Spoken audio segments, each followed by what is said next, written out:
Welcome to the Personal Brain Trainer Podcast. I'm Dr. Erica Warren. And I'm Darius, and we're your hosts.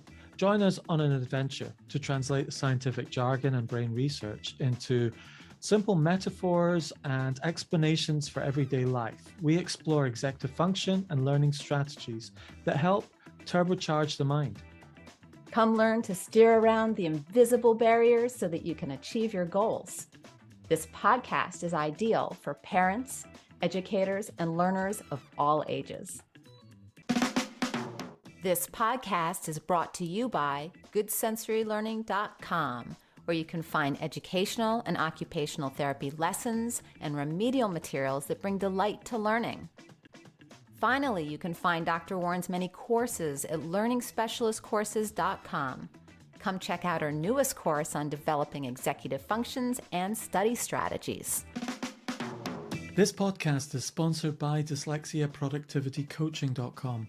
We give you a simple productivity system for your Apple devices that harnesses the creativity that comes with your dyslexia.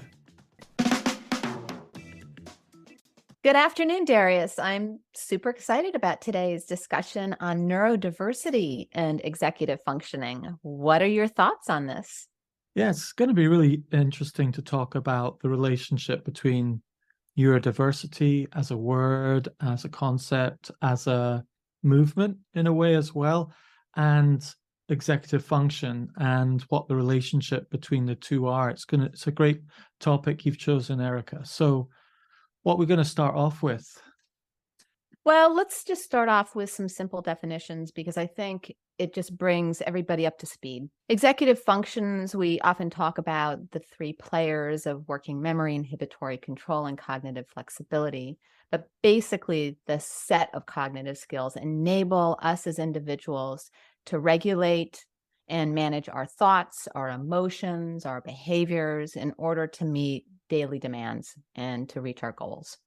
Now, neurodiversity, I love this word. It just so resonates with me. I'm very much of a social constructivist where I don't believe in disabilities because they are socially constructed. And neurodiversity just blows that out of the water. What I'm going to do is I'm going to go with a definition that was by Harvard Health Publishing that they had in a blog. And they say it describes the idea that people experience and interact with the world around them in many different ways, and that there are no right ways of thinking, learning, and behaving, and that differences are not viewed as deficits. That really resonates with me. What do you think? Yeah, well, one of the things we do on this podcast is turn things into something that's a picture and you can imagine. I think sometimes it's like describing our brains and people as vehicles. Let's say we've all got brains, okay? And those vehicles aren't necessarily all just cars.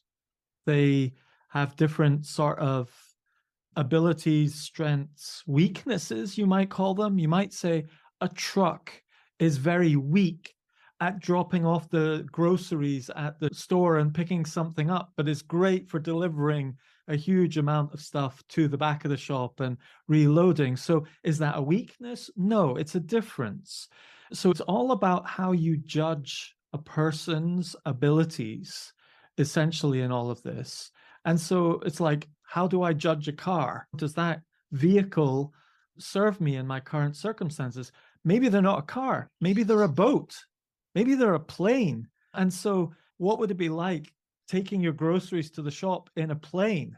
You know, it's like, no, it's not quite the right vehicle for the job. And I think it's the same with some people and some minds. You've got different minds for different jobs. Some people are their minds are really general, designed for a general purpose vehicle. And then there are other minds that are much more specialized vehicles for specific roles and tasks. And the thing is, when you're born, you just don't know what kind of mind you've been given. And there's this journey of discovering what your mind is. And really, neurodiversity is a term for saying our brain have a whole range, a diverse range of abilities and functions.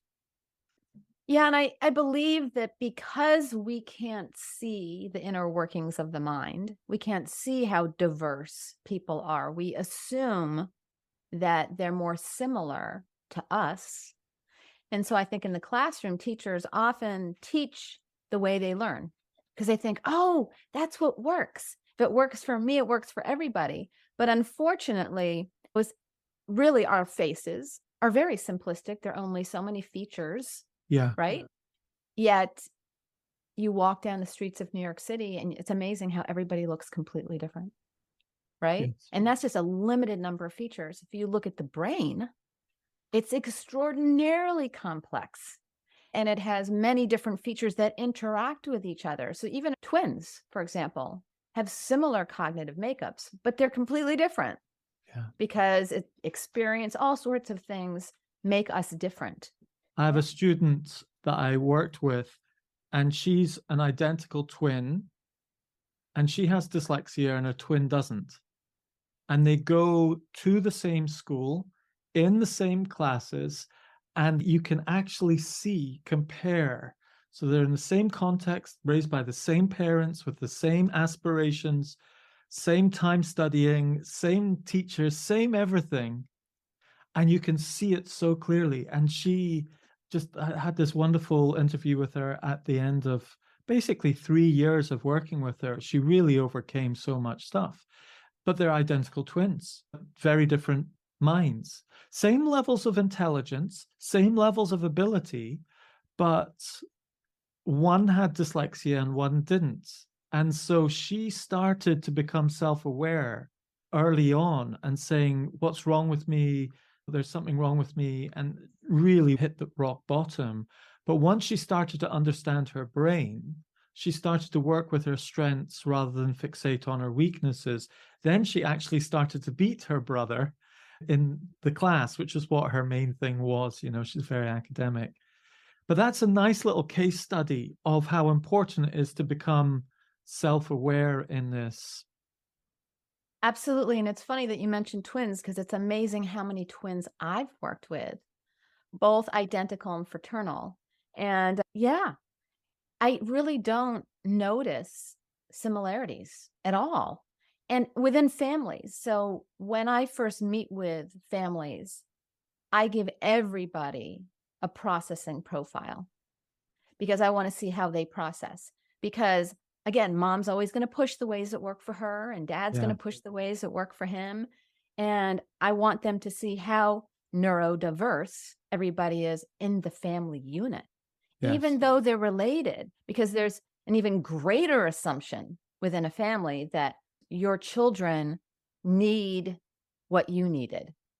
And that assumption can even be transferred over to, oh, you're dyslexic, I'm dyslexic, so X, Y, and Z. Or, but it's not Right. always the same. You've got Asperger's, I've got Asperger's, or you're ADHD, I'm ADHD. You know, the ingredients of our minds, they blend together to make a whole different meal, if you use that sort of analogy. And I think that disabilities within themselves are extraordinarily neurodiverse. So I do not work with dyslexics the same way. And I think in schools, they tend to do that. They'll put them into a program. And I am very much against that. I really create a unique program for each of my students because everybody's so neurodiverse. And I don't see them as having a specific label. I just see them as a neurodiverse individual. And because as soon as we label them, then we're making assumptions again. Then we're Yes. making them similar to others. Well, And it's a challenge, isn't it? You know, the labels are very useful because there's commonalities. But once you identify a person's got dyslexia, for example, you can start really honing in on, right, processing. What sort of processing areas have you got difficulties with? Sequences, are your difficulties with sequences of numbers or letters or whatever? And you can fractal that out into dysgraphia, dyscalculia, etc.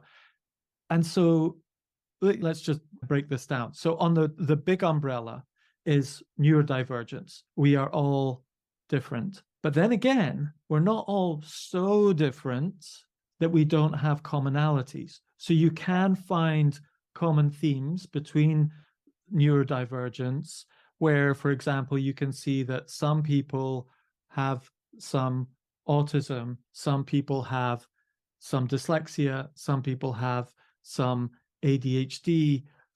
When someone describes neurodivergence to you, is this umbrella of the whole range of thought and mind, and that can be divided into a whole Venn diagram, as it were, of different people and ways of thinking. Well, I think that there's a continuum. Every quality has a continuum, and everybody's in a different place on that continuum. So you could think of it as like a salad. You can never make the same salad. You could have the same ingredients, but you're not going to have the same proportions. Yes. And so each one of the ingredients are a continuum. You know, you can have a tomato that's really small or a tomato that's really big, and it can dominate the salad. And likewise, in different minds, you can have a very strong sequencing, processing side of things, and you become a very sequential thinker, and more associated with autism, for example, very attention to detail, very attention to sequences. And then maybe on the other side of the spectrum, someone who's got very little sequencing in them, but they're very simultaneous. You know, everything is happening all at once, and they're much more three-dimensional. And so there's lots of scales that people's elements in people's thinking and cognition. The other thing that I love about taking disability out of that mix is that everybody, again, has these different qualities. Yes, we all have different ingredients in our salad, so to speak, and some of us have some things that other people don't have. But people that don't have disabilities are neurodiverse. Everybody is neurodiverse. That's interesting. That is very interesting. That's your default. Everyone's neurodiverse. Because it's interesting, because now this is an interesting part of a discussion, because somebody listening might be thinking, well, I don't know what neurodiverse is all about, you know, but it's often used, like we might say, my daughter's neurodiverse, and people go, oh, right, okay. And they're kind of adding two and two. Maybe they've got ADHD, maybe they've got some dyslexia, maybe there's some autism. That's often what's being referred to in some way. Inferred, but right. You're saying, by default, actually everyone's neurodiverse. Therefore, what's the purpose of the word? It really focuses in on that we're not the same, that there's nobody else like you. At least, but they understand that this is my own take of it, because the history of neurodiverse, it actually emerged in the 1990s. And of course, the aim was to increase acceptance and inclusion of all people and embracing different neurological differences, which in fact we all have. But it began with the autism spectrum. And I think people loved it. And this is actually what happened with learning disabilities. People are like, oh, I love that. I love that term. And then everybody started using it, including those with intellectual disabilities. And then those that didn't have intellectual disabilities were like, oh, I don't want this anymore. And so then neurodiverse came out for the autism spectrum, and everyone's like, oh, I like that. So next thing you know, those with learning disabilities are like, oh, I'm neurodiverse, and ADHD, I'm neurodiverse, and emotional and behavioral disabilities, and then even intellectual disabilities were, oh, I'm neurodiverse. But I think what's kind of beautiful about this is that everybody is. And if you take it from the place of executive functioning is not a disability, but it is a condition associated with many different types of disabilities and many different neurodivergent conditions. So maybe the people can have neurodivergent conditions. We're all neurodivergent, but some people have neurodivergent conditions. All right. Okay. So, but let's just talk about neurodiversity in the terms that most people would commonly refer to it right now. And most people, when they're talking about neurodivergence, are saying that, yes, there are types of people who are more on the edges of the bell curve. I think it's 4% of people are ADHD, somewhere around about 10% of people are dyslexic. Some people say more. In America, maybe a bit more. And then I think the autism spectrum is round about the 1%. I'm not quite sure on that. Don't hold me to that. But it's still a percentage of the population are towards the bell curve of different ways of thinking. And they're often more specialized minds. Well, and of course, I think that if we take the disability piece out of it, I mean, I don't have ADHD, but I have qualities of it, Mm-hmm. you Yeah. know, and I think that we all do. We all have qualities or moments, right? Moments where we have ADHD, you know, so I think it's kind of nice to, you know, because there's a certain line you cross, which gives you that label. And there are those people that have those kind of nuances, those Yes. tendencies, but it's not Traits. enough. It's traits, right? They Yeah. have a little bit of that ingredient. Or maybe that ingredient only comes up under stress, you know, Yeah. and that's what's so interesting about this. And what really for me really pushes the idea of how important it is for us to look at everybody as an individual with these extraordinary, unique mixture of abilities and perhaps even difficulties. Yeah, I have a little bit of a pushback on that. Okay. So I like to do both sides of the argument here. I've heard people say we're all kind of neurodiverse. We're all maybe a little bit dyslexic. We're all maybe a little bit ADHD. We're all maybe a little bit autistic. We're all, and you're kind of like, okay, hold on a minute. Okay. There's a part of me that says, hold on a minute, right? Yeah. There's a reason why we've identified dyslexia as a very clear, focused area of difference in the way of our thinking. It's not, oh, I'm a bit dyslexic. You know, you can, and I sometimes describe it like this, right? I love the car analogy. There's a lot to work with the car. So you've got a car and you've got a transmission system in the car. It could be manual or automatic. Okay. And let's say that gearbox describes the processing style of that car. You process the power in the engine manually or automatically. And with dyslexia, some people process information not automatically, but very manually. They have to be very intentional about sequences, about decoding words, recoding words correctly, coding numbers, writing in certain ways. There's a lot of sequencing challenges in terms of dyslexia. And that's a common trait. But you also get, so where does this, oh, there's a continuum. Well, it's kind of like this.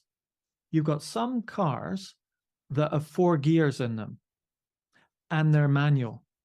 And there's other vehicles have got 18 gears in them and they're trucks. Trucks have got 18 gears.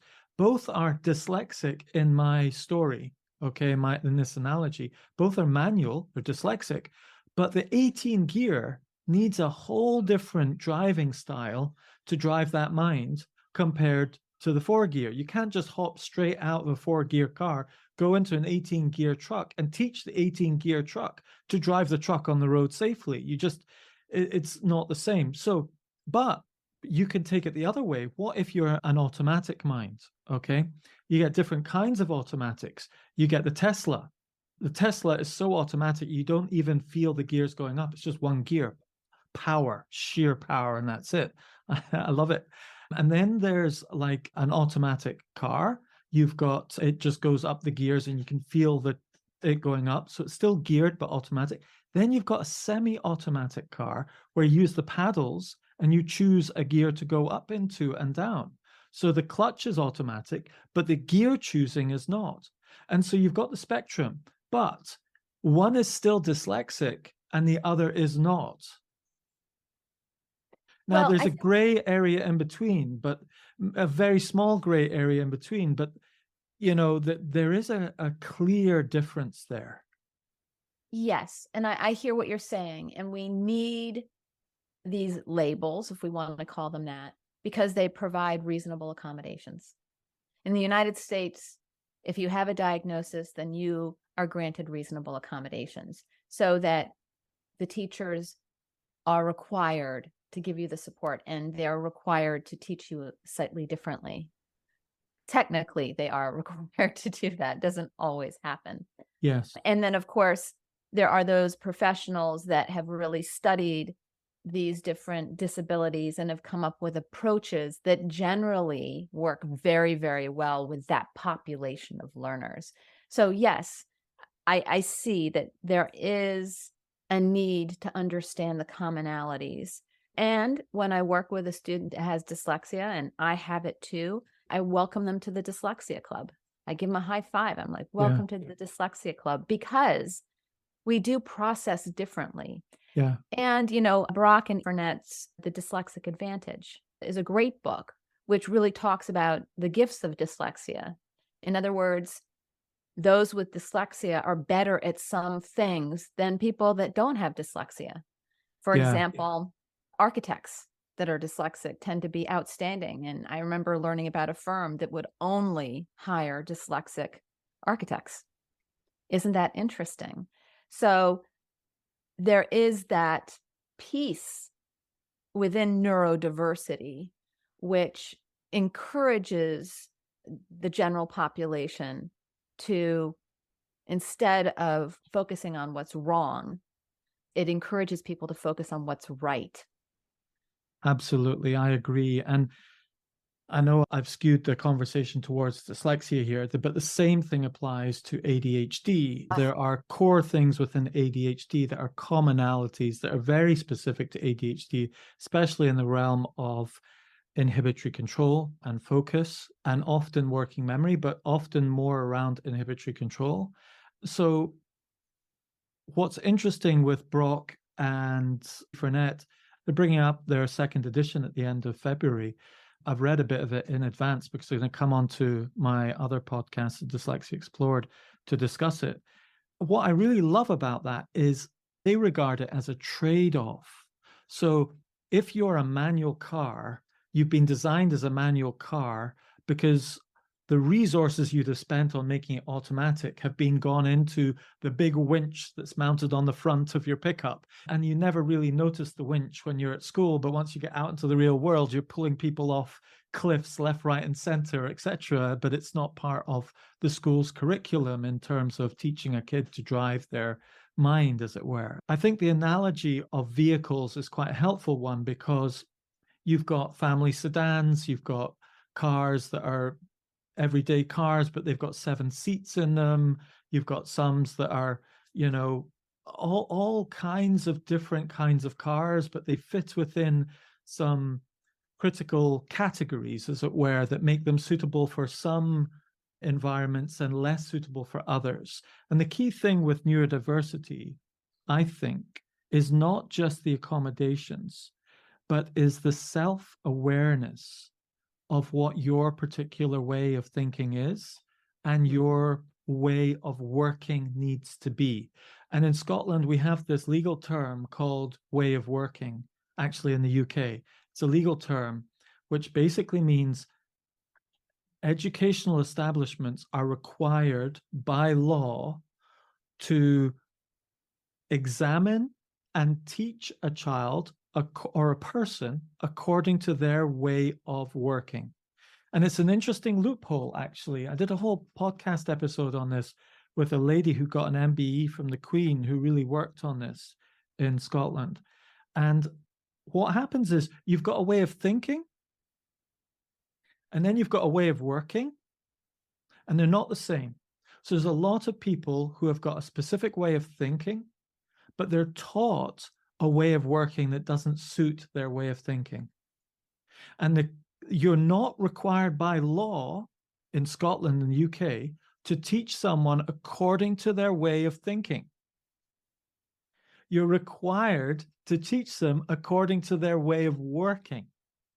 Now, this is an interesting distinction because there's a lot of people who haven't discovered their way of working. They just do it the way their teacher taught them or their mum did it and so on. And that's what you're alluding to, is we put on assumptions that this is the way you should drive your car. Just put it into this gear, do this, do that. And you're thinking, hold on a minute, I'm driving a truck, or I'm driving a plane, or I'm driving a boat, but it doesn't seem to work here. But you have no idea what's inside of your head.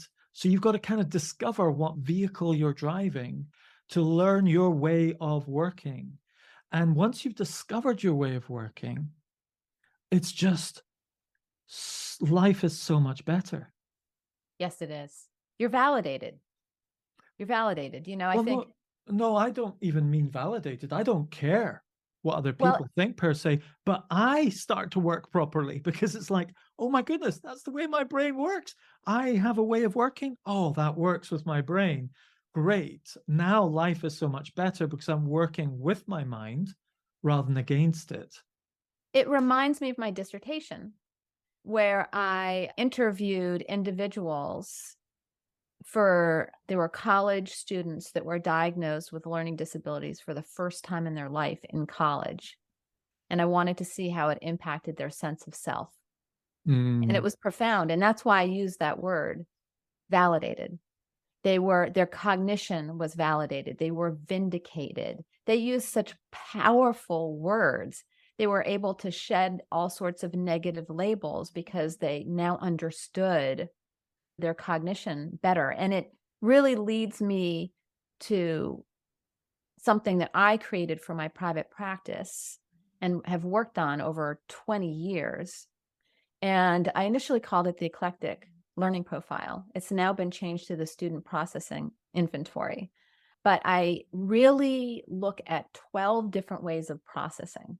So this really, neurodiversity, right? Yeah. 12 different ways that people process. And they're all on a continuum, same idea. And we look at, are you a visual processor, an auditory processor?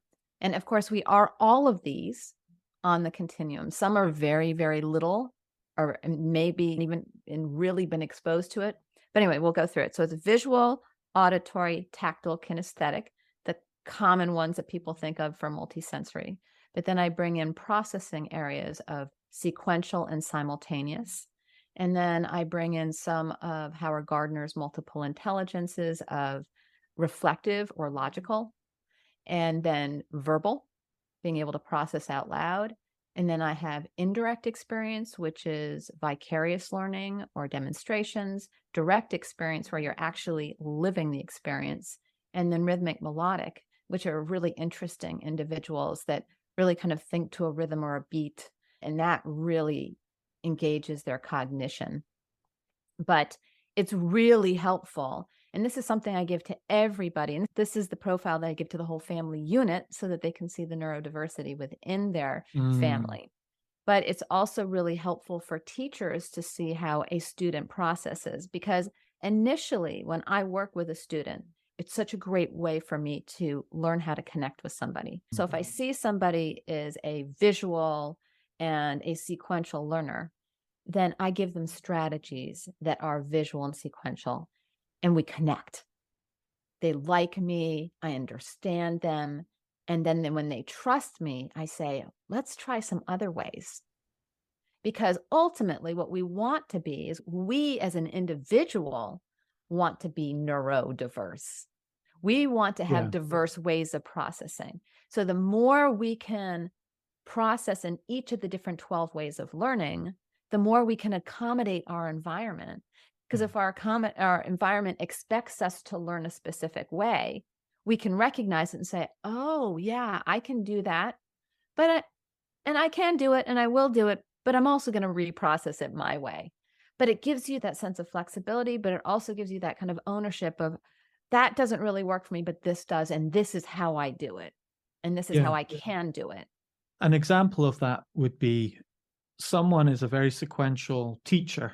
Say they give you the steps and they're going to describe to you how to build a bookshelf And here are the steps, here are the tools you've got to do, and there's a list, and there's the wood, and there's a cutting list, and there's this, and there's that. And when they spend half an hour to 45 minutes teaching you verbally and on a list how to do it, another woodwork teacher might say, look, guys, I'm going to teach you how to do the shelves step by step. I'm going to show you one step. You're going to watch it and do it while I'm doing it, and then we'll move on to the next. Two different learning styles. Neither's right, neither's wrong, but it suits different styles of people. However, what's interesting is, like you're saying, often our role is to translate what we're being given into the language of learning that we prefer. And you'll notice that I even do this on this podcast all the time. I'm always translating it into something visual. So I say, it's like this, a picture or an analogy, because I'm translating sequence of words and ideas into something very visual and three-dimensional. That's why it's cars and vehicles and landscapes and stories, etc.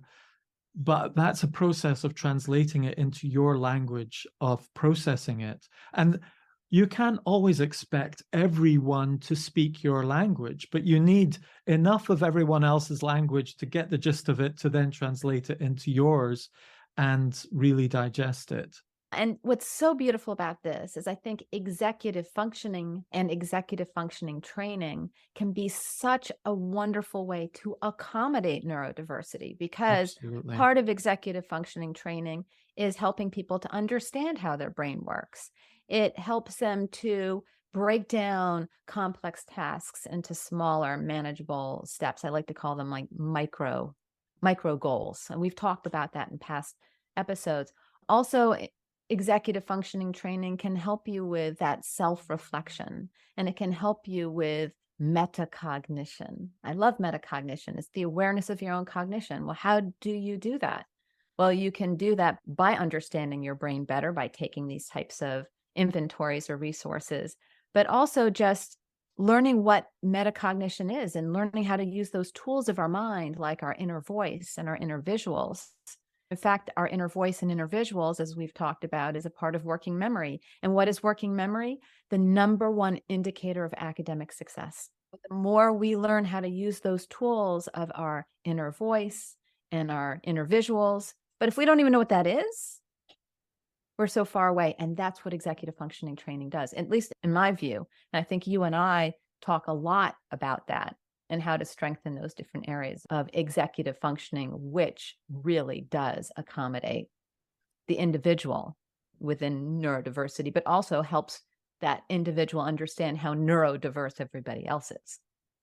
As you were talking, I was just looking through our past episodes, Erica. Episode 21, we talked about, do I have ADHD and does it impact executive functions? And there's a number where we've talked a bit about this. I can't remember quite the episode we talked about it, but I floated a theory and we talked about it, which was, if you look at the three areas of executive function, working memory, inhibitory control, and cognitive flexibility, I wonder if different neurodiverse, the edges of our diversity in our minds, like people with dyslexia often have real difficulties with working memory. It's not, automatic that you do, but often it's associated with dyslexia. And then people with ADHD often have real difficulties with inhibitory control. And then people with autism often have difficulties with cognitive flexibility. And so you look at those three areas, and these are areas you can really concentrate on strengthening that can lift up the whole of the person and not just target that particular difference. And I've seen it so often with people that, for example, if someone is ADHD and they're super organized, then it is a huge compensatory strategy for their other hyperfixation or distractedness or whatever. And they're like, yeah, okay, I'm going to let myself be a little bit thinking all over the place and enjoying that sort of daydreaming and so on, because there's another part kicks in and saying, right, I know I've got to get such and such done, and I've got a way of organizing myself to get that done. And even working memory with dyslexia, for example, a lot of people have difficulties with sequencing their words and processes, especially standard operating procedures. When you get into the workplace, you're fine with reading and writing and so on. But when it comes into the process of writing a document or responding to an email or following a standard operating procedure with the way you edit videos or communicate with your team or whatever, you drop the ball on some of those sequences, that's a problem. But if you have captured it with your working memory compensatory strategy, like we've talked about in the past, either through one of your memory hacks, or you take notes of it in like Apple Notes or whatever, and you've got a sequence there, you recognize you've got a difficulty in that area, so you compensate for it very often in one of these executive functioning categories of working memory, inhibitory control, and cognitive flexibility.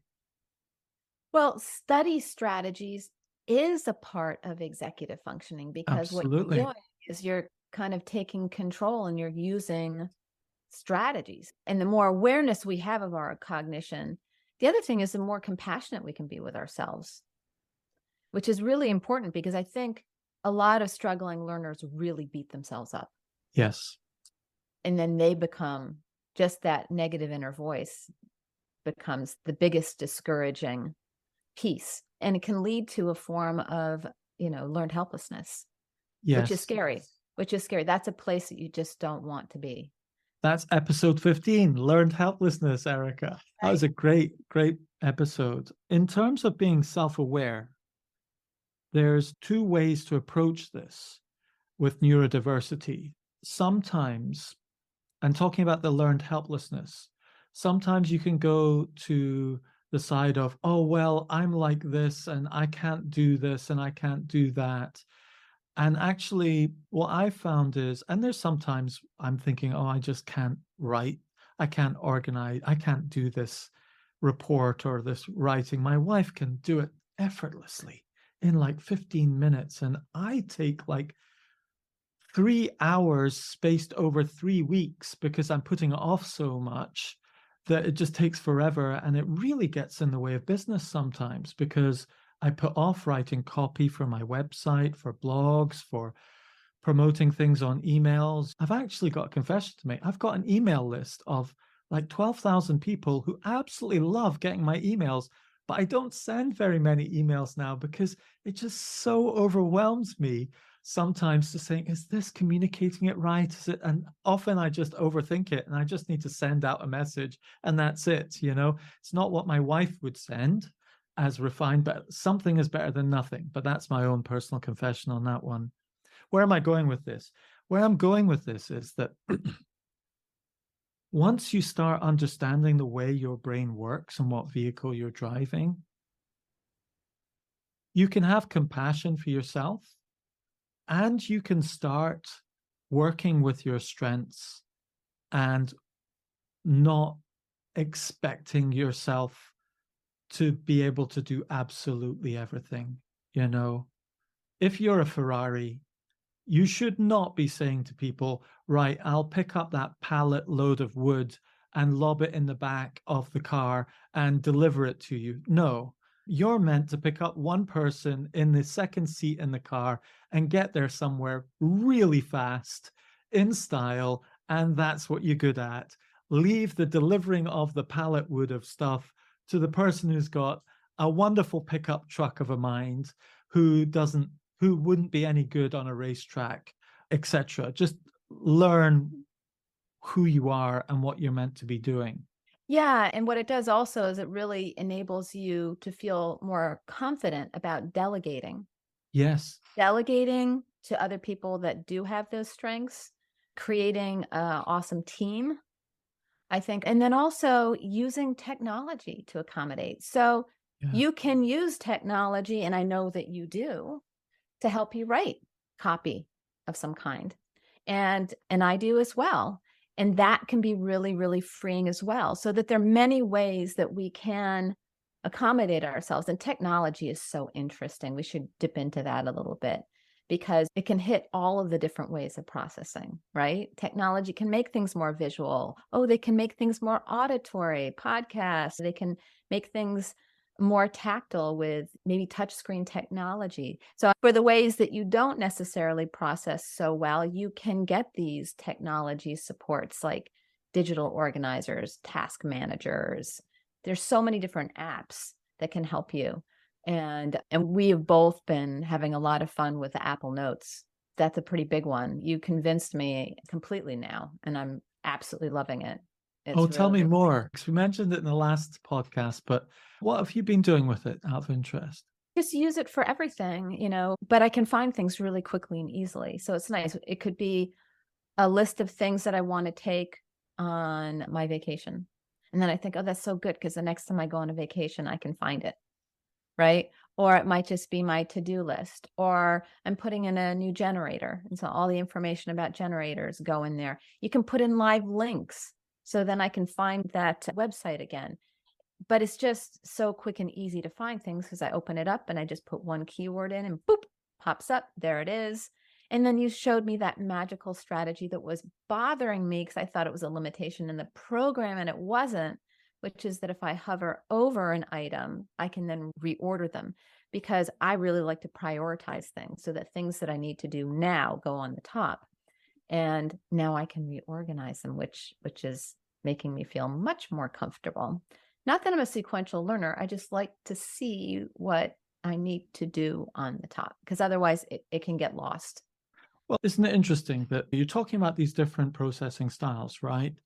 And often I need to see something simultaneously in a map first to get my head around it. So it's kind of like the 10,000-foot view.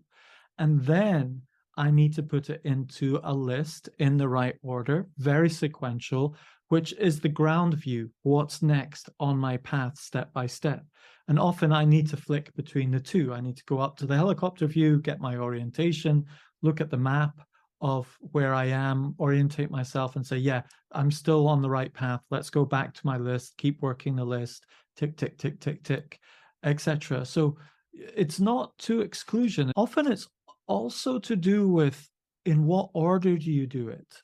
Because Yeah. I found that with learners, there's some teachers who will teach you right from the beginning. This is step 1, step 2, step 3, steps 4, and it's like a dot matrix painter, dot, dot, dot, dot, dot, dot, dot, dot, dot, dot, dot, and they end up printing out the whole picture and you get the picture. And other teachers kind of sketch out the picture and say, right, this is the big picture of history or whatever, and we're going to start adding some detail in, and then you end up with the same end result, a really detailed view of what's going. But what came first makes a difference to the way you process it. You're right. And everybody is going to need something different. And I know of people, including myself, I am not a sequential processor. In fact, it agitates me. It makes me feel like I'm stuck in a way of approaching something that feels uncomfortable. So, for example, I don't like writing a 5-paragraph essay in order. My brain starts to flip out. It's like, no, this is too. And even when I was a child, I used to read from the bottom of the page to the top. I just didn't like going in order. I got bored.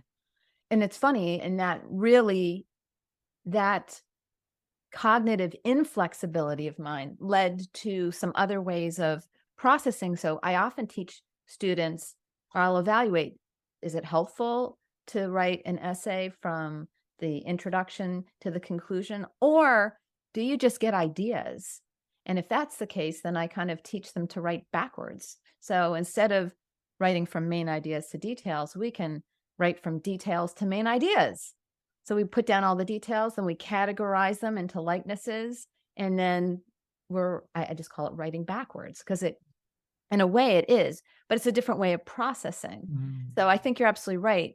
Being very open to the idea that people may have different ways of getting through the process that works for them.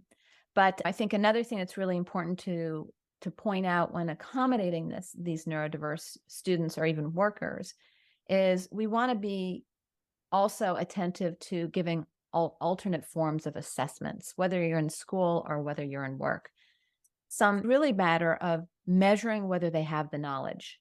Who cares how they show you whether they have the knowledge? So they might be able to do that on a multiple choice test, or they might not. They might just need an oral test. But as a teacher or as an employer, you really just want to be measuring their knowledge and giving them the flexibility to share their knowledge in a way that's comfortable for them will make them more comfortable, less anxious, and they'll be a better worker Yeah. because they're able to be themselves, right? We want people to be allowed to be yourself and that people appreciate it. That's what it gets right down to, is allowing people to be their best self and recognizing it. Yeah. And if you're taking it from a business point of view, is allowing people to be as productive as they can be. Mm-hmm.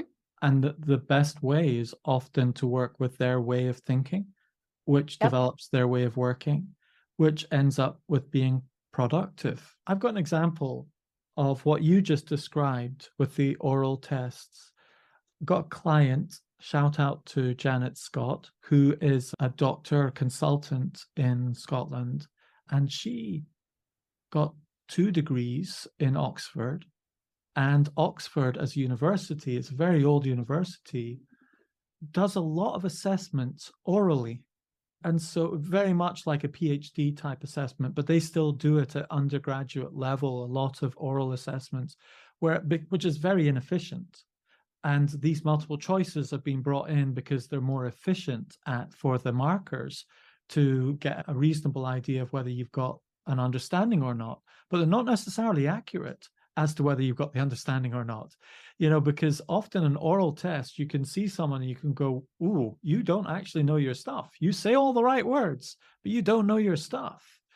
But then with a multiple choice, you can say all the right words or tick all the right boxes, but you put them in a practical setting, they don't necessarily know how to do it well. And there are limitations to these accepted, more recent ways of assessing. Just because they're efficient doesn't mean they're effective. And so many of them are poorly written too. You're really just measuring whether someone has good language skills, not necessarily the knowledge of That's right. content. So I hate multiple choice tests. And in my master's degree in educational psychology, I remember studying that it is the worst type of assessment because there's so much fallibility in it. And technically, I think it was something like 40% of people miss an item, you're supposed to throw it out. But teachers don't do that because either it was a poorly worded question or you didn't teach the content. And they don't do that. So they don't really use those assessments appropriately. So it's frustrating. And I'll often look through some tests that my students have done and I'm like, I think I would have picked that too. I think that you actually, I get your perspective of how you came up with that answer. And I think I probably would have done that too. But let me show you why they think this answer is correct. And sometimes they'll even say, well, there are 2 right answers, but one's more right. There's no such thing. If it's right, it's right. It's not more right. It's just in different environments. Anyway. Well, that's exactly what happened with her. She was becoming a consultant. The final little step was this multiple choice, 6-hour multiple choice exam. And it kept stumping her, although she knew all the stuff. And in the end, that's exactly what was happening because she thought differently. Her dyslexia gave her this kind of bigger picture. That's the trade-off. Maybe not so good with some of the itty-bitty grammatical details, but you're great with the bigger picture contextualization. That's the trade-off. She'll look at some of these multiple choice questions about infectious diseases and say, well, actually, there's a case to be said for number 1, and there's a case to be said for number 2, and a very strong case for that. And I would probably go for number 3 because there's a stronger case for that. But that is not what the examiner actually has even thought of, That's right. And because often thinking with such a bigger picture, they're saying, well, this might be associated with this other disease. So if I was presented with this plus this other disease, I'd be thinking about B. But in the end, you've just got to learn what are the rules of the game. What are they asking for? They're asking for C. Fine. Okay. C. It's a form of inhibitory control. You just have to say, right, I am going to blinker myself think in this focused way, and also cognitive flexibility in that you have to put yourself in the other person's shoes and saying, here's the examiner, what are they actually looking for? Fine, we're not going to have a debate about this. This is your answer. If she was in Oxford, she would have been given a very good argument for B and C. And on balance, she would have said, well, on balance, I would actually go for B. She would have got the mark because she would have demonstrated her critical thinking and her ability to diagnose. And that's the key. That's right. Multiple choice does not honor critical thinking. It does not honor creativity. It doesn't. Yeah. And if you are neurodiverse, I think it's really helpful not just to get the accommodation, but to understand why the accommodation is there and start advocating for yourself. So, for example, I do this with clients in the workplace with dyslexia productivity coaching. If you're going to tell someone you're dyslexic, you say, I'm really good at the big picture, problem solving, improvising, adapting, creating solutions, but I'm actually not so great at the smaller details of grammar and spelling and so on. I'm dyslexic. And they go, oh, right. And they've got it in the context. So in that short space of time, what you've done is, number one, you've framed your abilities, your difficulty within the context of your ability. So you've described your ability first. You know, I'm a pickup truck. I'm really good. I can carry tons of stuff. I can drag people out of problems and so on. But when it comes to the details of driving down a tiny little lane around bollards and things like that, I'm not so good. I need a bit more space. Can you give me a bit more space? They're like, fair enough, no problem. So you've created the context of your ability. You've then identified your area of difficulty so that they're prepared for it. And then you label it with dyslexia. Right. So you don't start with dyslexia. You don't say, oh, I'm dyslexic. You start saying, oh, I'm really good at doing X, Y, and Z. I'm not so good at the details in the grammar and the spelling. I'm dyslexic. Right. I love that. You're right, because you're putting forward your strengths first and the label last. I think that's great. But I think, you know, going back to accommodating the neurodiverse, I think having that positive, inclusive environment is so incredibly important. And that way people are comfortable self-advocating. They are comfortable being around that diversity. It's so funny because in this world, so much war and so much discontent is about the fact that people aren't the same. Like, if you're not like me, then you're not part of the group. I think the more we can embrace diversity, not only in how we look externally, but how we process internally, the better the world will be. Yeah. Yeah. And recognizing that within that diversity could be the solution.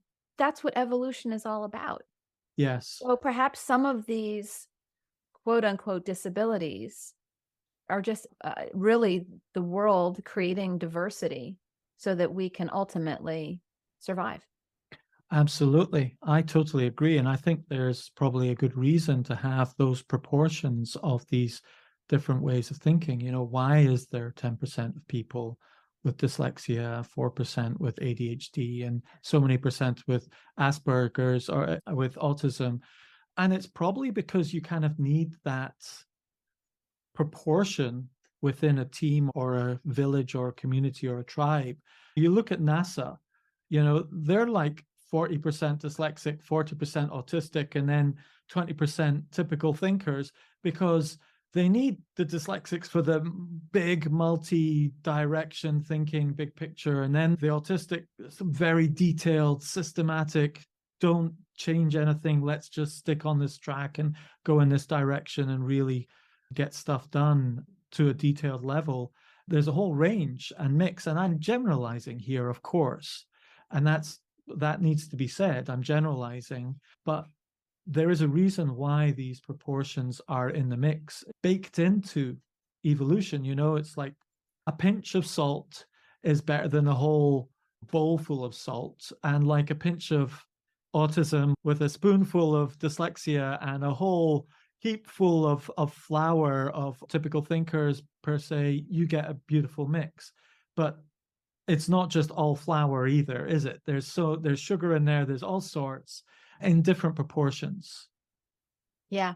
Well, I think that this is a wonderful place to wrap it up, because I know that we could definitely go down that rabbit hole, and perhaps we will in another podcast. Erica, it's been good shooting the breeze. I think we should put in some links to some of the stuff we've been talking about, like the Harvard Review you talked about, your eclectic profile, the Dyslexic Advantage, and other links are all in the show notes. Swipe up to see where they are, click on them, go explore, and go enjoy your different ways of thinking. Sounds perfect.